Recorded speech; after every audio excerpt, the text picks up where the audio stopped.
কিছুই করতেন না। ও কি করতো? চুরি করতো, ডাকাতি করতো, বদমাশি করতো, মদ খেত, গাঁজা ভাঙ খেত, হ্যাঁ, বড় নারীর সঙ্গ করতো, এইভাবে দিন কাটতো। আর সেই পরধন লুণ্ঠন করে এনে তার পুত্র পরিজন পরিপোষণ করত। এইভাবে তার ৮৮ বৎসর চলে যায়।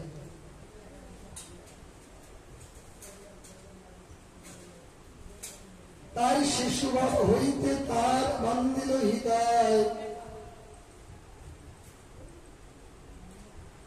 তার কি করেছিলেন? বৃষলী নামে এক কন্যার সঙ্গে সংসার করেছিলেন। তার ওনার গর্ভে 10 জন পুত্র জন্ম হয়েছিল। তাই কনিষ্ঠ পুত্রটির নাম রেখেছিল নারায়ণ। 10 জন পুত্রের মধ্যে ছোট পুত্রটার নাম রেখেছে নারায়ণ।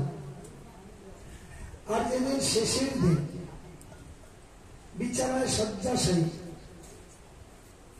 তাই শিশুভাব হইতে তার বান্ধিল হৃদয়। পুত্র স্নেহে তার মনে আনো নাহি লয়। শয়ন ভোজন পান করে যখনে, ডাক দিয়া শিশু পুত্র আনয়ে তখনে। শয়ন ভোজন পান করাইয়ে তনয়ে, পাছে অজামিলে পান ভোজন করে। মৃত্যুকালে যমদূত ও বিষ্ণুদূতগণের আগমন। এই রূপে থাকিতে মরণ কাল হইল। 3 যমদূত আসি দর্শন দিল। মহাঘোর তরতারা বিকট দর্শনে রোড ব্রহ্মানন্দে হবে। দূরে খেলা খেলে শিশু পুত্র নারায়ণে। আকুল হৃদয়ে পুত্রে ডাকিল ব্রাহ্মণে। ঘর ঘর শব্দে বলে আয় নারায়ণে। হেন কালে বিষ্ণুদূত আইল 4 জন। তারা বলে ছাড়ো ছাড়ো আরে দুরাচার। কেন বা বান্দিস বিপ্রে করিস প্রহার। ব্রাহ্মণের মুখে উচ্চারিল হরির নাম। তবু তোরা লয়া যাবি এত বড় প্রাণ। পাশাবর বচন শুনিয়া যমদূতে, মনে ভয় পায়া তবে লাগিলা বলিতে। তুমি সব কেবা হও দূত বা কাহা। কোথা হইতে কোথা যাও কি নাম তোমার। নবঘন শ্যামতনু মধুর মূরতি। সূর্য সম তেজ ধর নিরমল কান্তি। শঙ্খচক্র গদা পদ্ম ধর 4 ভুজে। হেমমণি অলঙ্কার শরীরে বিরাজে। তোমার সভা দেখি মহাপুরুষ লক্ষণ। তবে কেন কর ধর্ম মর্যাদা লঙ্ঘন।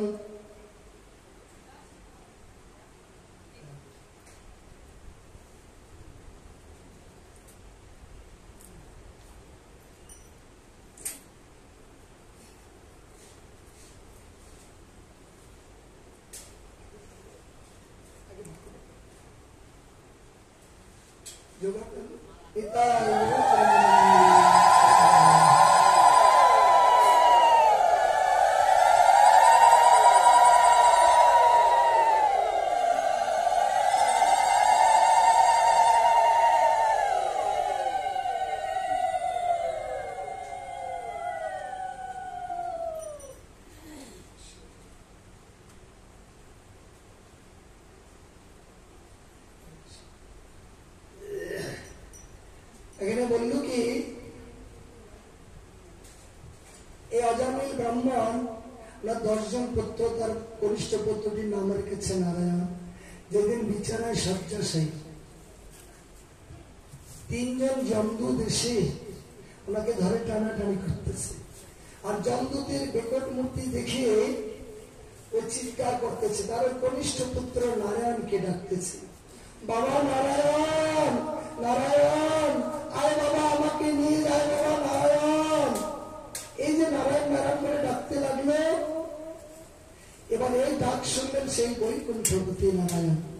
দেখেন, পুত্রকে ডেকেছিল আর ডাক শুনলো সেই বৈকুণ্ঠপতি নারায়ণ। 4 জন পারিষদ তাড়াতাড়ি পাঠিয়ে দিলেন যে যা মনে হয় আমার কোনো ভক্ত বিপদে পড়েছে, আমাকে আকুল প্রাণে ডাকছে। তারা এসে দেখে যমদূতে ধরে টানাটানি করছে। এই যে তারা এসে বলছে, কি ব্যাপার, এনাকে ধরে কেন টানাটানি করছে? জমদূতেরা বলছে তো মহাপাপিষ্ট যে সারা জীবন পাপ কর্ম করে কাটিয়েছে। আর ওনারা চারজন বললেন হ্যাঁ যদিও মহাপাপিষ্ট, এখন আর ওনার কোনো পাপ নেই, মরণ সময় হরির নাম স্মরণ করেছে।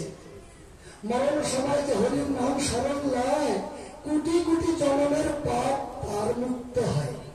মরণ সময় যে হরির নাম করবে তার কোটি কোটি জন্মের পাপ থেকে মুক্ত হবে। ওনার আর কোনো পাপ নেই, ওনার সমস্ত পাপ শেষ হয়ে গেছে, ছেড়ে দিন। এই কথা বললেন বিষ্ণুদূতেরা। যমদূতেরা বাধ্য হলেন ছেড়ে দিতে। হ্যাঁ দেখেন হরির নামের এত বড় গুণ। এই জন্য হরির নাম যেন আমরা সব সময় করতে পারি, করলেই মঙ্গল হবে।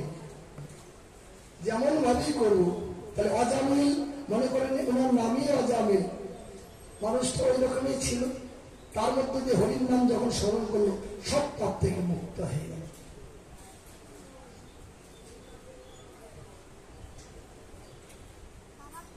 আমি সব হই ধর্ম রাজ অনুচর, কেন তার আজ্ঞা ভঙ্গ করো অত বড়। এতিক বচন শুনি পারি সদগান, হাসিয়া উত্তর তালা দিল চারি যান। তারা তখন উত্তর দিচ্ছে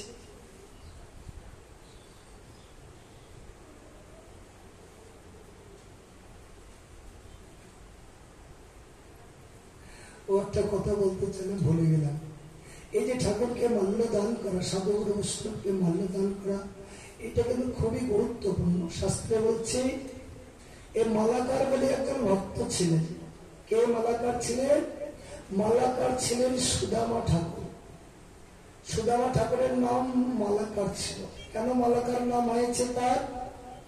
ও ঠাকুরকে মালা গেতে, ঠাকুরকে পড়াতে খুব ভালোবাসত। হ্যাঁ সব সময়ের জন্য প্রতিদিন ফুল বাগান থেকে ফুল তুলে এনে মালা গেতে ওখানে অগুরু চন্দন মিশ্রিত করে কর্পূর দিয়ে ঠাকুরকে এই মাল্যদান করাইত। আর ঠাকুর সন্তুষ্ট হলে ওই সুদামা ঠাকুরকে বলছে যে মালাকার, তোমার এই মাল্যদান সেবায় আমি খুব সন্তুষ্ট। হ্যাঁ তোমার উপর আমি খুব প্রসন্ন হয়েছি। তুমি আমার কাছে বর মাগো, আমি তোমাকে বর দিব। তখন সুদামা ঠাকুর কি বলেছিল? প্রভু আমাকে বর দিবি? হ্যাঁ তোমাকে বর দিব। ঠিক আছে আমাকে যদি বর দিবে, তখন সুদামা ঠাকুর বলছে আমার অন্য কোনো বরের নাহি প্রয়োজন, আমাকে অন্তিম কালেতে দিয়ে প্রভু তোমার যুগল চরণ। যে আমার অন্য কোনো বরের প্রয়োজন নেই, অন্তিম কালে তোমার যুগল চরণ আমাকে দিয়ে প্রভু, এটাই আমার প্রার্থনা। ভগবান দুয়ার থেকে বলছে তথাস্ত, যাও তোমার মনে শূন্য হবে।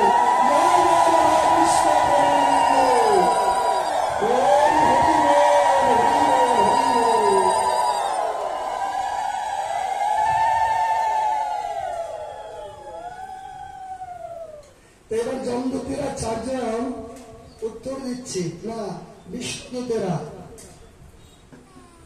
হাসিয়া উত্তর তালা দিল চারজন, যদি তোরা হও ধর্ম রাজের কিঙ্কর, কি ধর্ম জানিস কহ আমার গোচর। এ বলে শুনিয়া জন্ত তিনজনে, ধর্ম কহে কৃষ্ণ পারিষদ বিদ্যমানে। এবার যমদূতেরা বলতেছে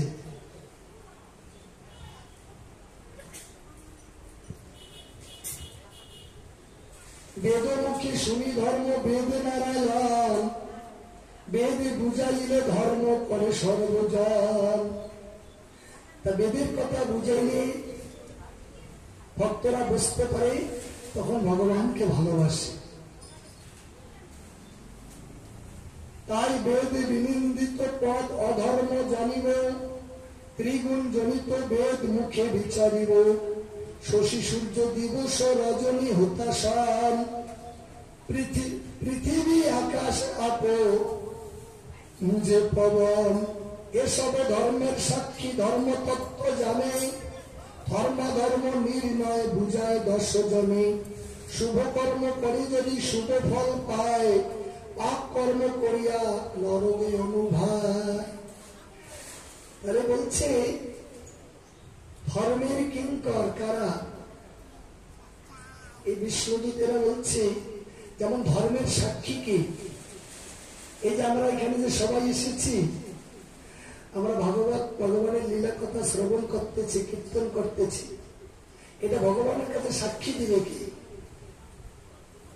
কে সাক্ষী দিবে? সাক্ষী হচ্ছে, 1 নম্বর সাক্ষী হচ্ছে এই যে হুতাসন, মানে অগ্নিদেব, আগুন, এই যে প্রদীপটা কেন জ্বালানো হয়েছে, উনি 1 নম্বর সাক্ষী। আর উনি কিন্তু পরম সত্য বস্তু, যার জন্য বাড়িতে যখনই পূজা পাঠ করা হবে প্রদীপ জ্বালাতেই হবে। হ্যাঁ, উনি সাক্ষী দেবে আমি পূজা করলাম না না করলাম, উনি 1 নম্বর সাক্ষী। হ্যাঁ, 1 নম্বর সাক্ষী। তাই বললো এখানে চন্দ্র, সূর্য, বায়ু, জল এরা ধর্মের সাক্ষী। যেমন পূজা করতে গেলে আগে সপ্ত গঙ্গাকে আহ্বান করতে হয়। সপ্ত গঙ্গা কে কে? 7 জন গঙ্গা। গঙ্গে চ যমুনা চৈব গোদাবরী সরস্বতী নর্মদে সিন্ধু কাবেরী জলচস্মিন সন্নিধি করু। এই বলে জলটা পবিত্র করে নিয়ে সপ্ত গঙ্গাকে আহ্বান করে তারপরে নম পবিত্র পবিত্র বা গতবী বা জশ্রে পুনশ্রী কারকম তরং সূচি ওম সূচি ওম সূচি ওম সূচি বাহির এবং মুখে আশ্রমণ করে ভিতর পবিত্র করে তারপরে ভগবানের সেবা করতে হয়। এরা হলো ভগবানের ধর্মের সাক্ষী। হ্যাঁ, তাই বললেন এখানে। তাই যদি পাপ কর্ম করি পাপের ফল পাবো, আর যদি পুণ্য কর্ম করি পুণ্যের ফল পাবো। আর কর্ম করা মাত্রই ফল তৈরি হয়। পূর্বজন্ম পাপ পুণ্য করি নিরূপণে, যদি বলে মুই কর্ম না করিব আর, স্বভাবে করায় কর্ম কি দোষ তাহার। এমন মানুষ আছে পাপ কর্ম করি সবসময়, কিন্তু মনে মনে ভাবে আর করব না, জ্ঞান এসে যায় আর করব না, কিন্তু ওনার যে একটা স্বভাব আছে পাপ করা, হ্যাঁ, ঠিক সময় মতো আর রক্ষা করতে পারে, ঠিক আবার পাপ করে। হ্যাঁ, কেন? ওইটাই বলছে তোমার ইচ্ছা না থাকলে তোমার স্বভাবে করা হবে। এই জন্য জ্ঞানটা বিশেষ দরকার। স্বভাবটাকে কি বলছে শাস্ত্রে? বলছে স্বভাবটাকে প্রবৃত্তি। প্রবৃত্তি মানে স্বভাব। স্বভাবটা আমাদের কেমন তৈরি করতে হবে? সবসময় যেন আমরা ভগবানকে নিয়ে থাকতে পারি। ভগবানের সেবা, পূজা, জপ, তপ, গুণগান, তার ভগবানের লীলামৃত কথা, শ্রবণ, কীর্তন, হ্যাঁ, এইসব নিয়ে যেন থাকতে পারি। তাহলে এইটাই স্বভাব তৈরি হবে একটা। এই জন্য স্বভাবটা খুব গুরুত্বপূর্ণ। আর যদি আমরা বলছে পূর্বের স্বভাব যদি না হয় দূর, যদি হয় মনির কন্যা তবু সে কুকুর। হ্যাঁ, আমি মানুষ ঠিকই, কিন্তু আমার মধ্যে দেখা যায় একটা পশুর আচরণ আছে, স্বভাব আছে। তাহলে আমি ঠিক ওই পশু। স্বভাবটাকে দূর করতে হবে জ্ঞানের দ্বারা। যার জন্য গীতা পড়বেন, গীতাতে বলা আছে, গীতার দৈবশ সম্পর্য ওখানে বলা আছে, কে দেবতা কে অসুর। তার যার জন্য বিশ্বকবি রবীন্দ্রনাথ ঠাকুর বলছে, কোথায় স্বর্গ কোথায় নরক কি বলে বহুদূর, মানবেতে স্বর্গ নরক মানবেতে সুর আর অসুর। হ্যাঁ, সবকিছু নিজের মধ্যে। আমি যদি অসুরের আচরণ করি আমি অসুর, আমি যদি মানুষের আচরণ করি আমি মানুষ, আমি যদি দেবতার আচরণ করি আমি দেবতা। মানুষেরই সবকিছু। তাই যার জন্য ভক্ত প্রহ্লাদ মহারাজ তার বন্ধুদেরকে বলেছিলেন, এই বন্ধুগান তোরা অসুর আচার ত্যাগ করো, হ্যাঁ, আমার কথা শোনো, তোরা দেবতার আচরণ করো, তাহলে দেবতায় পরিণত হবে। এই জন্য আমাদেরও যেটা পূর্বের স্বভাব, যেটা আচরণ, এটা ত্যাগ করে আমরা যেন ভগবানেরটা গ্রহণ করতে পারি।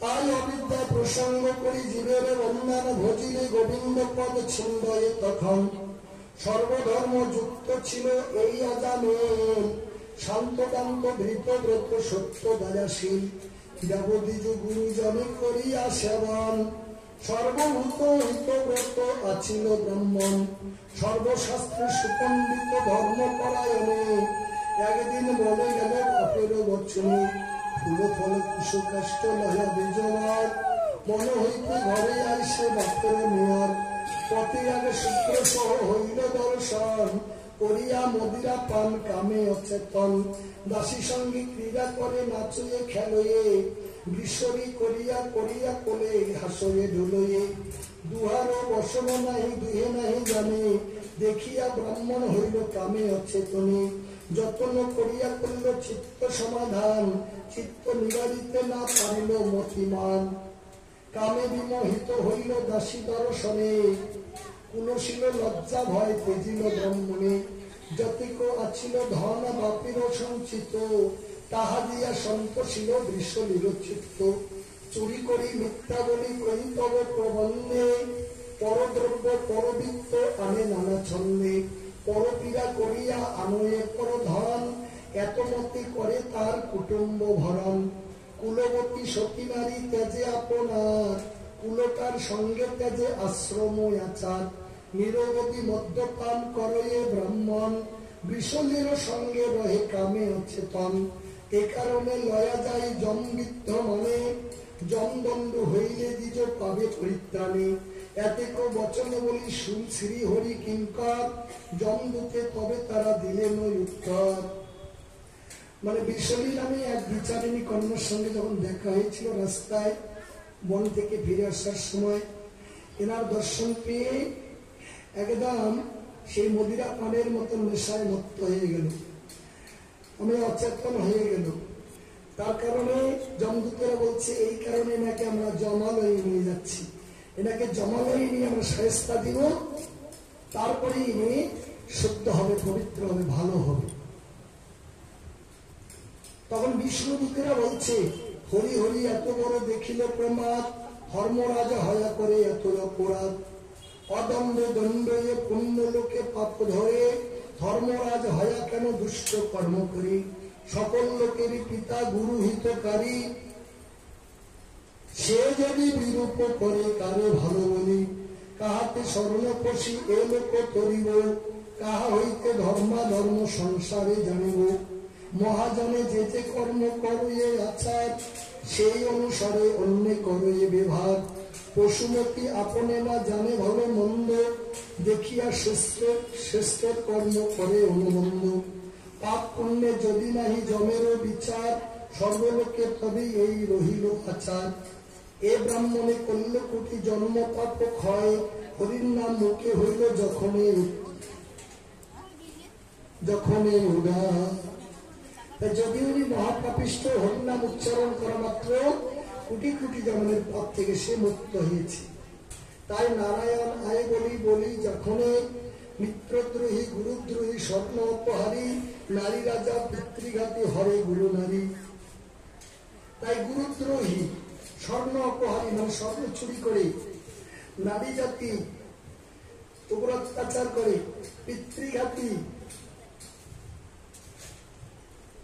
সুরাপায়ী গোবর যতটুক পাপ করে হরিনাম উচ্চারিলে সর্ব পাপ থেকে তরে যে কোনো পাপিষ্ট জীব এই হরিনাম উচ্চারণ করলে সব পাপ থেকে সে মুক্ত হয়। সর্বপাপ প্রায়শ্চিত্ত বেদে যত কহে কিচ্ছ চন্দ্রায়ন আদি যত দুঃখ সহে তবু তার কোন রূপ নহে পাপ ক্ষয় হরিপুরাণে যে রূপে পাতক নাশ হয় প্রায়শ্চিত্তের পাপ হরে শুদ্ধ নহে মান পুনরপি পাপী চিত্ত ধায়তে কারণ সর্বপাপ খণ্ডাতে যাহার মনে উলায় হরি কোন জ্ঞান করি সুদীব আশায় এ ব্রাহ্মণ সর্বপাপ প্রায়শ্চিত্ত করল মরণ সময়ে হরির নাম উচ্চারিল, ছাড়ো ছাড়ো আরে দুষ্ট, ফসাও বন্ধন, অশেষ দুরিত পিত্র কল্য বিমোচন, সংকেতে বা পরিহাসে বলে একবার, হেলায় করে যে বা গোবিন্দ উচ্চার, স্বধর্ম বিহিত কিংবা শাস্ত্রম পতিত, অশেষ পাতকযুক্ত সংতাপে তাপিত, হরিহন শবদ বলে একবার, তবে তো নরক বাস না হয় তাহার।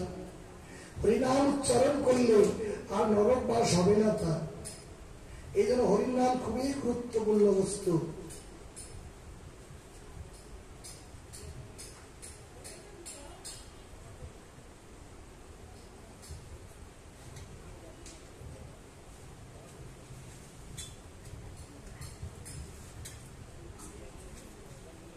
এতে আর তোমার না দেখি অধিকার, এসব লোকের না দেখি ও নিস্তার, চারি মহাপুরুষ অদ্ভুত রূপ ধরে, আসিয়া তোমার আজ্ঞা দণ্ডু ভঙ্গ করে, মহাপাপী অজামিলে আনিবে বান্দিয়া, ছাড়িয়া দিলেন তারা বন্ধন খসায়া, কি নাম তাহার তারা কাহার কিঙ্করে, এসব বিবিধ প্রভু কহিলে আমারে। তখন যমদূতেরা আজামিলকে ছেড়ে দিয়ে চলে গেলেন। চলে গিয়ে যমরাজার কাছে বললেন যে মহারাজ, আমরা তো আজামিলকে নরকে আনতে পারলাম না। তাই কেন? আরো 4 জন এরকম মানুষ এসেছে, আমাদের হাত থেকে ছিনিয়ে নিয়ে গেল। এরা কেমন? তারা ঠিক নারায়ণের মতন তার মূর্তি, চতুর্ভুজ মূর্তি ধারণ। তারা এসে আমাদের কাছ থেকে ছিনিয়ে নিয়ে গেল। কেন? যে হরির নাম করেছে বলে। তখন যমরাজ নিজে বললেন ঠিকই হয়েছে, যারা হরির নাম করবে তাদেরকে কোনোদিন এই নরকে আনবে না। যাদের গলায় দেখবে তুলসী মালা পরিধান করেছে, দাদা রঙ্গ তিলক ধারণ করেছে, যারা সবসময় গোবিন্দের সেবা পূজা করে, সাধু সঙ্গ করে, এদেরকে কোনোদিন তারা নরকে আনবে না। যারা এইসব কর্ম করবে না তাদেরকে ধরে ধরে নরকে নিয়ে আসবে। যমরাজ এই কথা বললেন। তাহলে দেখি, আমরা যদি তুলসী মালা পরিধান করি তাহলে আমাদের আর কোনো ভয় নেই, আমরা নরকে যেতে হবে না। তুলসী মালা পরিধান করতে তো আমরা লজ্জা বোধ করি অনেকে, তাই না? ঠাকুরের নাম করতে লজ্জা পাই, তিলক পরিধান করতে লজ্জা পাই। লজ্জার কিছু নাই। আমি ঠাকুরকে সন্তুষ্ট রাখার জন্য আমি এইসব ব্যবহার করব। ঠাকুর আমার খুশি থাকলে, সন্তুষ্ট থাকলে সবাই খুশি থাকবে।